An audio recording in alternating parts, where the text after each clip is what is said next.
But you can't blame Kyle either for the way he acted in court. But you've seen what happened. Like, he shouldn't have been out there defending the businesses.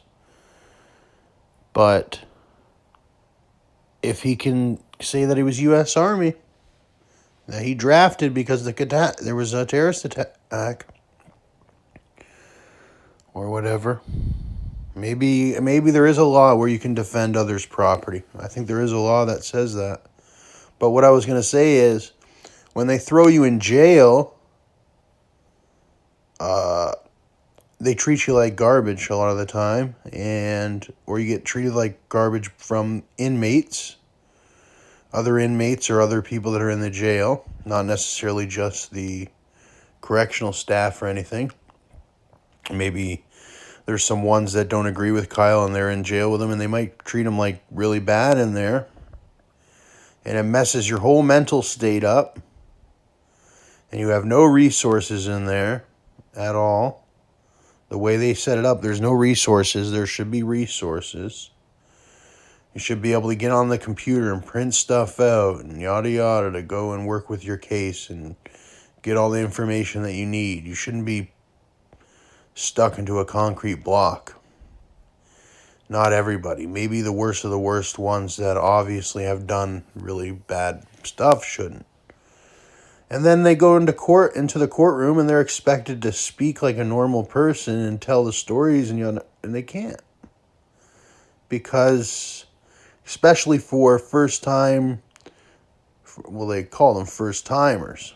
People that have been to jail for the first time, for no matter what, they will be cracked like a nut. They don't even know what's going on. They're scared. They're too scared to talk. They're not even going to tell you what really happened because they don't have the energy to.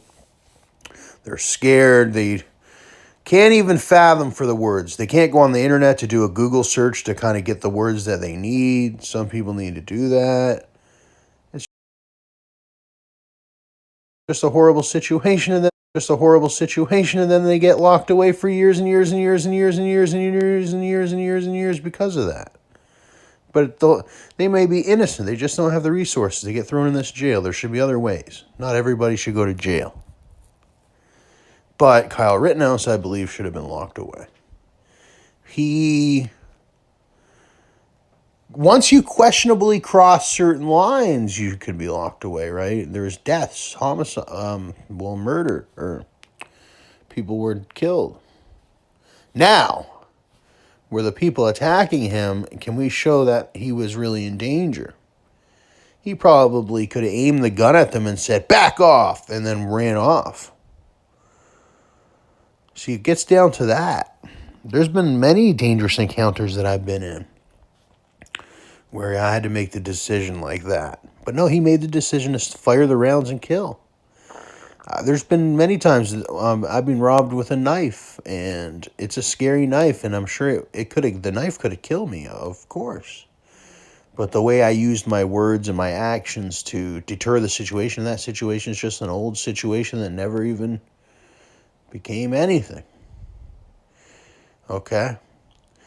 Now, here's one thing that happens is when I first moved down to the United States, my dad loved their laws. Oh, you can self-defend this and do all that. If somebody comes on your property, you can do this and do that. It's the worst thing you want to do altogether. Even if it's an outright full self-defense, it's a life-changing thing. You're going to have to defend yourself by legal means, no matter what, even if they don't take you to jail. Most of the time, some of the times they do. It's a big risk on your whole thing. Sometimes they don't take you to jail at all because it's obvious that it was a self-defense or they broke in or whatever, yada yada, and etc. But it's a big life-changing thing. It's the last thing you want to do. But at the same time, you do want to have the gun just in case it gets to that level. Then you can defend yourself. If it gets to that level where you're ultimately at risk, where you are really going to die or be